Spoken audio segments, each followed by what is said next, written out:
So I'm trying to think what Bandito actually had those of use that not everybody else has already. Space magic. Devastators. It's just 2 Devastators back to back. Did you see the Atlas with the Urbimex's head and turrets? I did. Yes. So bad. And I hated it. But it was also brilliant. Mm-hmm. All right, we're back for the second half. James, what are we doing? So I think we're just going through like a montage of getting the ship loaded up. Are you actually doing anything about the power infrastructure here, or are you just going to leave this place to be consumed by an alien horde? Is there any chance we could upgrade? There's only 25,000 people here. Never mind. Let's say maybe a hive world, but not 25,000 people, right? So my other question is that what time frame would it take for us to set that up here while we're here? What if we 7 samurai? Okay. You know, we gather the greatest Eldar blade singer in history. So let me just say to you, by the way, that if you do get this planet operational again, then trade is going to start back and forth to it. And if you then go and dump a genius to the Patriarch on it, once the cult gets too big, they're going to start exporting cultists off the planet to infect other worlds. You're telling us that now is the perfect and only time. I'm telling you, this 7 is our samurai. No. We get a barely coherent group of angsty warriors together. You know, we get the greatest sharpshooter of all time, Nero the Blade. Oh, so this is where you want Nero to die? I mean, listen, if there's anyone that could save this world single-handedly, I think it would be Nero. Or maybe that super tank that we had earlier. Is there a way to, like, I don't know, bury a nuclear bomb to go off? Like, some exterminatus missiles? Yeah. We have those super virus missiles, don't we? We have the leftover inquisitorial virus bombs. Do we? No, we don't. No. It was the expended case that we found. Yeah. Couldn't we just like scrape a little out, just put it in the soil real quick? If there's any left, you're already dead. Yeah. All right, those would have been great here. So I will say, by the way, when I said that 4 profit factor before, that's based purely upon the fungible value of the goods. Like if you were if you did want to actually sell the STC to the mechanic and no longer have any control over it, you would then gain an additional profit factor because you're a hard bargain. But if you want to just keep the 4, you still own the STC, you're just licensing its use out.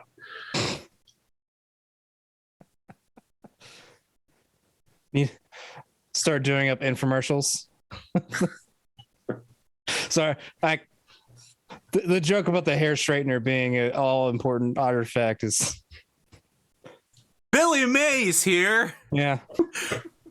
Have your thermal rods gone cold? Try new Calamir pattern thermal rods. Slap them in your hair. Slap them in the ground. Slap them at a penguin. What can the thermal rods do? Everything.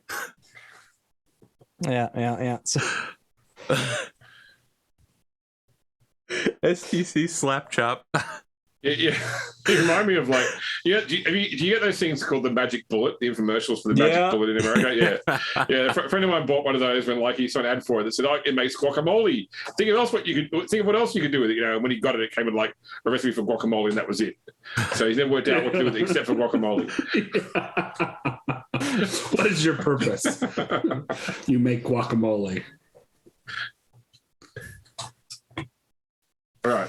So I mean, listen, guacamole, it's still a blender, right? I mean, how can you go wrong with the blender? You put some strawberries and yogurt in it. Careful, you're getting dangerously close to the Thermomix cult. Okay. Yeah. It's a blender, guys. It blends. So at some point, Dr. Patience does seek you out, Pondo, to talk to you. So aside from Morn. I'll see her. Yeah. Okay. With the rest of your entourage? Sure. All right. Okay. Androchiron immediately mind reads, just holds there. Okay. I'll tell you. I will tell you if anything she says is not accurate. Arthur. Okay. Lord Captain, I needed to talk to you about this facility. I've tried to explain this to Administrator Morn, but he seems to have his blinkers on with regards to this. We have pretty much tapped everything that this station has to offer when it comes to archaeotech. There are still some items there, but we're now to the point that the invest required to extract them will exceed the value of the extracted items. So I'd say that this facility has less than a year left of useful recoverable information or technology from the station before it is just a floating husk that's been picked clean. I was able to see the determination on your face earlier, just to be honest. Look, I know that Morn is very enthusiastic about this facility, and don't get me wrong, this settlement can continue to thrive. It won't be a research station, it will just be humans on a planet. But it will still be self-sustaining and able to produce. This world has significant industrial metals, for example, that could be mined, but not with the same level of value that you get from the archaeotech. Of course. Now, with that being said, archaeotech is my specialty. I would like to request a transfer to another facility. I've going through the information on board the station. I wanted to ask you, I understand the world Regina 4 was destroyed, yes? Yes. But there is still a facility there which is exploiting the remains of the world? Yes. Everything about what I could find about Regina 4 on this station indicates that there is significant archaeotechnology wealth on that world. I feel that my services would be better utilized for you there.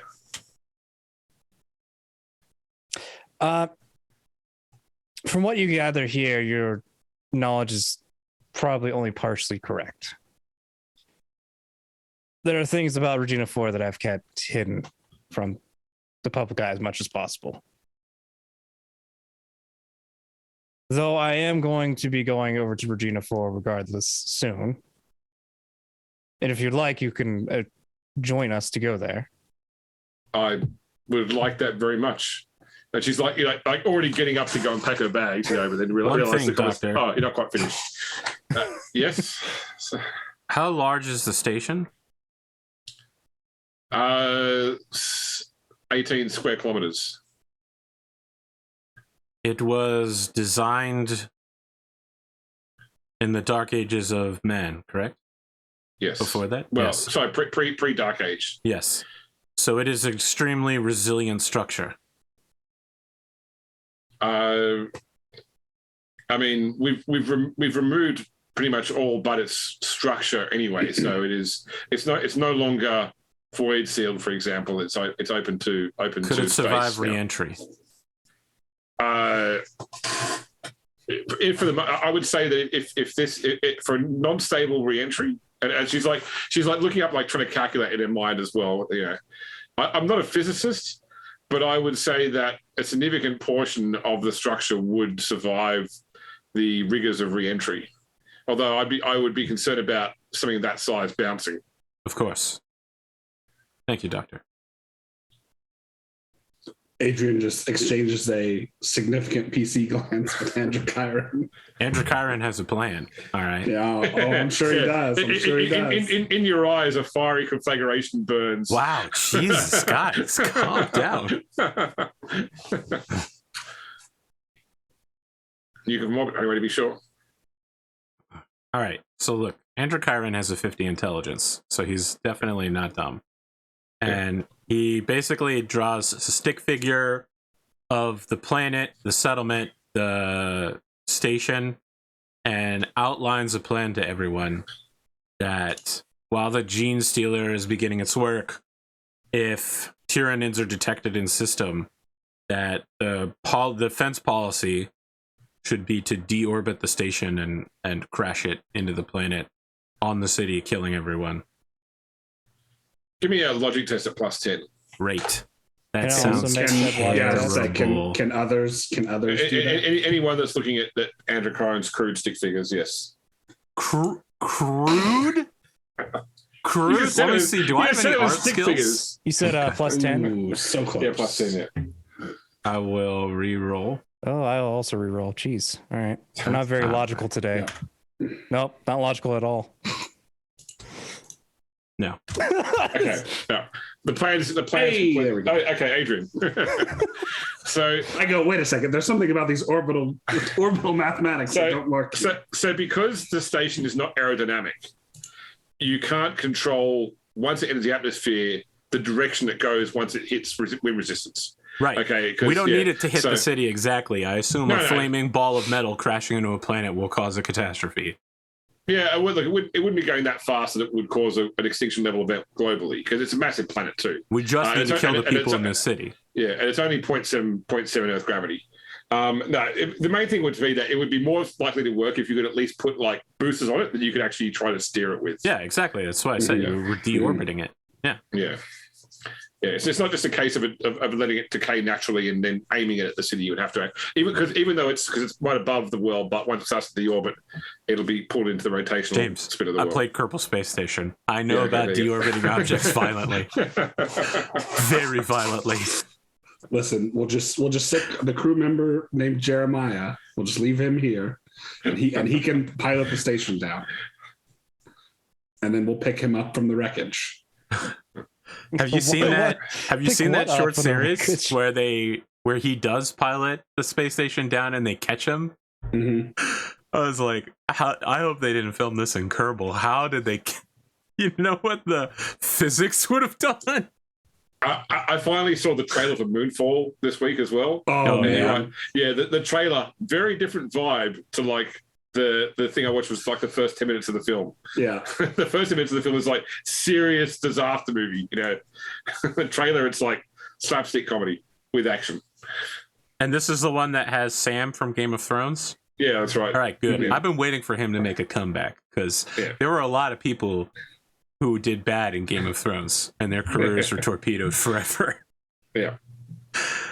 I'm waiting for a Harrison Ford to appear. Yeah, I mean, this is Androchiron's plan, is to make the Tyranids come all the way out here and then starve the beast, literally. Yep. So with the success you got there, it is possible. It requires a bit of work, but you know the work required to make it happen. All right.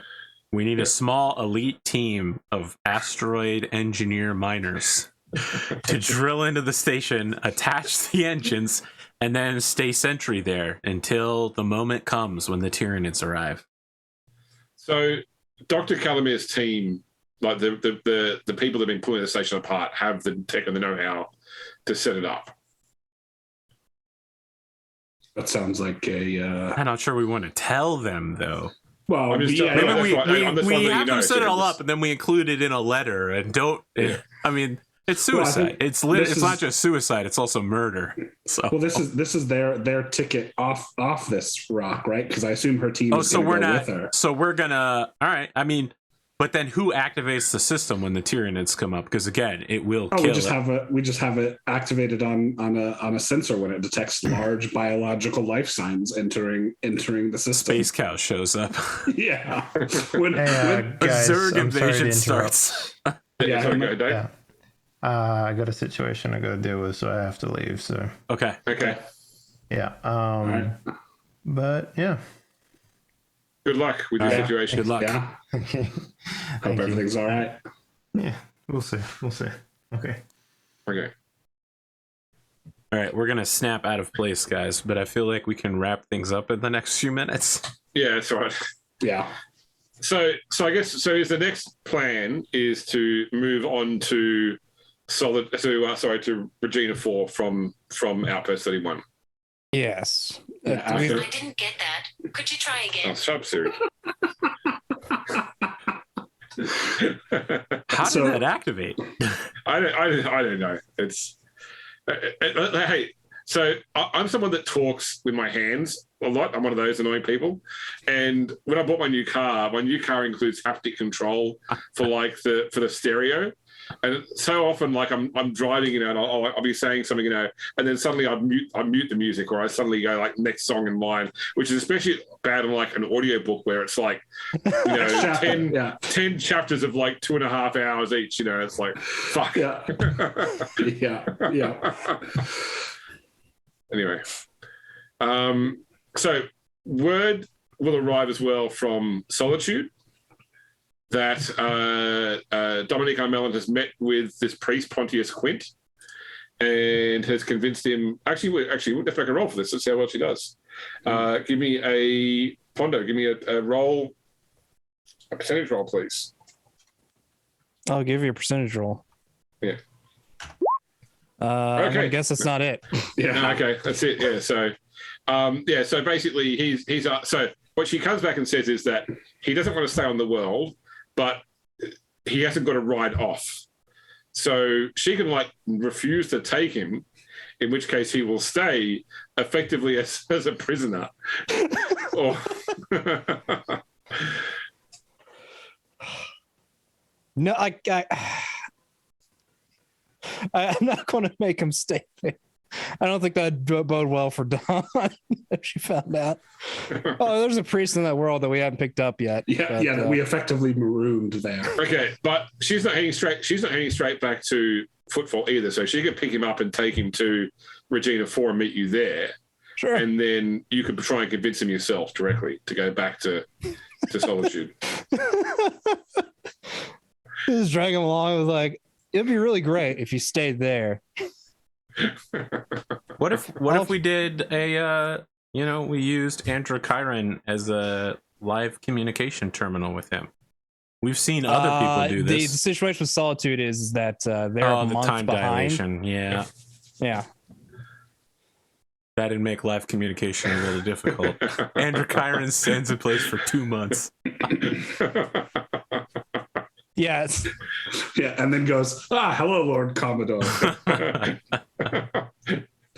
And there's that annoying moment when you're first out of sync on an audio call and you're trying to no, you speak, no, you. But each time it takes 2 months to sort out. Yeah. We're playing a game of civilization by email at that point. We're bringing that one back, huh? From the pre-chat. Dominic has collected a further 5 profit factor of assets from Solitude. You've now collected all of your missing wealth. Okay. She brought 5 profit factor from there. So we're up to 54 now. Yeah. We're almost at the point where we could get a battalion of tanks, maybe. Yeah. We have a battalion of tanks. Yeah, but what if we got another battalion of tanks? We have first off, we have a regiment of tanks. Yeah. We have 299, I think. So I think one got trashed. You know, we could use some aerospace fighters. No, I forgot. One fell off the truck that's ours that we can use. Yeah. We got the special one. Yeah. I mean, I wouldn't complain if we had a squadron of Furies. What if we had a squadron of frigates to back us up? The Eternal Majesty does have the Heart of Majesty does have a fighter bay. A fighter bay, yeah. I mean, it probably has a fighter bay the size of our ship. We could just land it in there. be like the beginning of Star Wars Episode 4, where the Tantive 4 just undocks from the Star Destroyer. Yeah. We have to remember that this is still one of the smallest ships ever made. Yeah. I mean, we are an escort frigate. That's what the Hand of Calixis we're a raider. is. We're a raider frigate. We're specifically designed to snipe people. Yeah. Yeah, you're not a frigate, you're a raider. Yeah, frigates are bigger. Our main gun is the longest range sniper space gun that you can get. Yeah. And for this size. It makes up a third of your total hull. Yeah. The ship is built around it. It's like a Hollander. Yeah, exactly. An A10, but it's just one bullet. All right. We ready to wrap this thing up, James? Because so I think we can't see you. You're the one whose face isn't here. Yeah. So everybody is happy they're going on to Regina 4 next. And we've set our just want to make sure that trap. the Tyrannid starvation plan is in effect. Yep, that's fine. Okay. And definitely now Project Hubris would be a great name for next week. Yes. Project Hubris is on track. Yeah. All systems are operating normally. It must have just been one of those things. Voices are raised, faces are eaten. I mean, that whole skit was just a Event Horizon reference. Yeah. Now it's time to break all these voice journals up and spread them around the ship. Send a distress call in Latin. Oh man. Okay. I have been APGamingREAL. This has been a show that we do. Maybe we'll be back next week. Who knows? It's basically still the holidays. It's getting real. It's true. It's getting APGamingREAL. James, what do you got? What do I have? I am Grimdark James. You can find me around Arthur's Discord and channel. I've been doing some more YouTube videos recently. I'm trying to decide. So I did this whole Space Wolf Crusade series where I've now I'm to the point of now playing with this army and reporting on the games, and I'm trying to decide whether or not I do a new series around a different army, like other army projects I want to do, whether I do something like around the Age of Sigmar with Path to Glory, or I do one of the 40K armies, because it was a really good motivator for me to get this army all painted up and done. And I'm adding more stuff to it now, but on an ad hoc basis, where I quite enjoyed the whole challenge of picking it, building it, trying to acquire it all cheap and do it. So I'm trying to work out what I do next whether there's interest in that anyway from the people that are checking it out. All right, James, I have a challenge. It's made just for you. Okay. Yeah, what's that? Okay, let's hear it. You have to create a new army from scratch, including painting and modeling it. And then you also have to win a regional tournament. And if you lose at any point on your way through the tournament circuit, you have to start with a new army from scratch. We're gonna play Iron Man mode hardcore. Yeah, I don't play. It's like what the Knights tell you. You've got to lose every match until you're about to be eliminated, and then win every match from that point onwards. Yeah. Yeah. No, I'm not into the. I play to have fun, not to not to be not to absolutely cheese your army and win every match. Yeah. Oh, that being said, Tau hammerheads are all out of stock everywhere right now. I wonder why. I knew it. It's Tau time, baby. Yeah. Just as a reminder, for the 15th time, Nero was going to be Tau originally. Shoot. It's not like one of those things to easily take out a rhino if it hits. Yeah. Yeah, but look, I mean, I've also been doing a few other things with Arthur recently. You might have seen We Were Here 2, We Were Here Together, and then We Were Here Forever coming out soon, along with our escape room shenanigans. So I'm certainly enjoying doing puzzle games with AP for your enjoyment. Carrying the whole thing. Have you guys done any keep talking and nobody explodes yet? Not yet. We need to do that, yeah. But I mean, that's because I try how you stream that, because the best footage from We Took is the person who's doing the bombs footage. Yeah. So and I mean, we would need a way to capture if I'm doing on the Oculus, for example, how to capture that. I mean, I don't know the way to do that, but then yeah, you can do it just with OBS or any other program. The footage will be like 1280 by 720, but fun. So yeah, I'll have a play with that, because I actually learned recently on the iPhone, if you've got Apple CarPlay going and you take a screenshot, you get two pictures saved. You get the screenshot of the phone and the screenshot of what's on your car at the time. There you go. Today I learned. But yeah, so I'll have a play with getting the Oculus into OBS too. Well, have you're still waiting to get you on my base station arrives on the 10th, according to FedEx. Okay. As soon, the instant it's out of the box, I'm gonna be playing Demio for sure. Okay. All right. So I got Demio and Battle Group VR loaded. I've been waiting months to just play VR games again. The controllers charging over there right now. Okay. So look, I mean, I had fun playing with Arthur, and so check out Arthur's other videos on APGamingREAL and APGamingREAL. Where you might find some. Sorry? I love APGamingREAL. It's the shittiest channel in all of existence. I like it because I thought of it. It's so bad. But yeah, no, I mean, and I'll wait to see if I can shove my way into any other future Arthur Perkins gaming You already know that you have, products in the right? future. Like, yeah, no. we have the secret thing on top of the secret Monday Star Wars game that's coming up. We also have the secret thing. Yes. All right.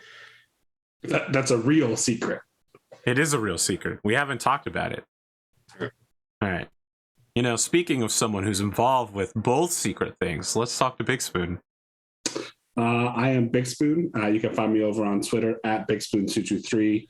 Hang around Arthur's Discord. Here on Saturday nights for Rogue Trader. I've got a Solaris Knights episode coming up. It'll be out Tuesday. Excited to get back to that. Whoa, do not promise that. Okay. It will be out sometime in the near future. I've seen how Solaris Knights works this week. Calm down, okay? So I'm excited to get back into Solaris Knights now that the holiday break is over.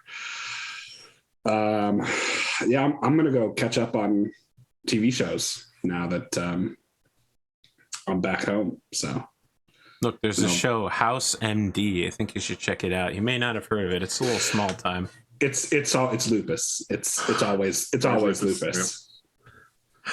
Can I tell you what my favorite House MD thing overall? Please. Was the kid chess prodigy that they were trying to work out what was wrong with him, and they kept going because he was an asshole to everybody, and they kept putting his personality, his abrasive personality in as a symptom, and eventually House just goes, what if we took his personality out and assumed he's just an asshole?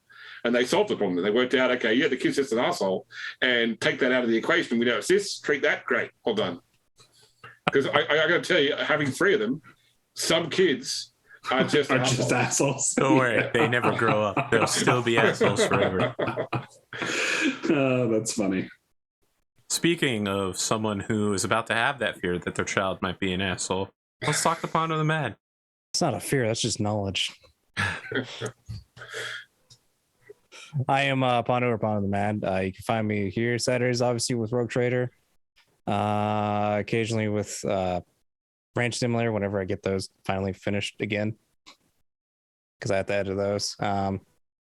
We need to schedule more Ranch Simulators at some point. Yeah. After not patching the game for like a year, all of a sudden they're just like, "Ooh, you like patches? What's up, man? Patches all the time." Yeah, pretty much, yeah. Right when we can't play. I made the joke about, it's going to be a July update now. I was like, yep, that's July. Oh, okay. Now it's like, I updated again. Oh, I did again. Yeah, we need to get back to that at some point. At some point soon, I'm gonna start working on my own stuff. I remember the Pond of the Mad Kingdom Hearts intro. I got to rewatch that recently. It's good. Yeah. I try not to think about that video. What's your beef? I like it. Are you talking about the Pokemon United thing? Yeah. I didn't watch the episode. I don't like Pokemon United. I just watched the Pond of the Mad intro. I'm looking forward to it making a comeback. I pay good money for that, yeah.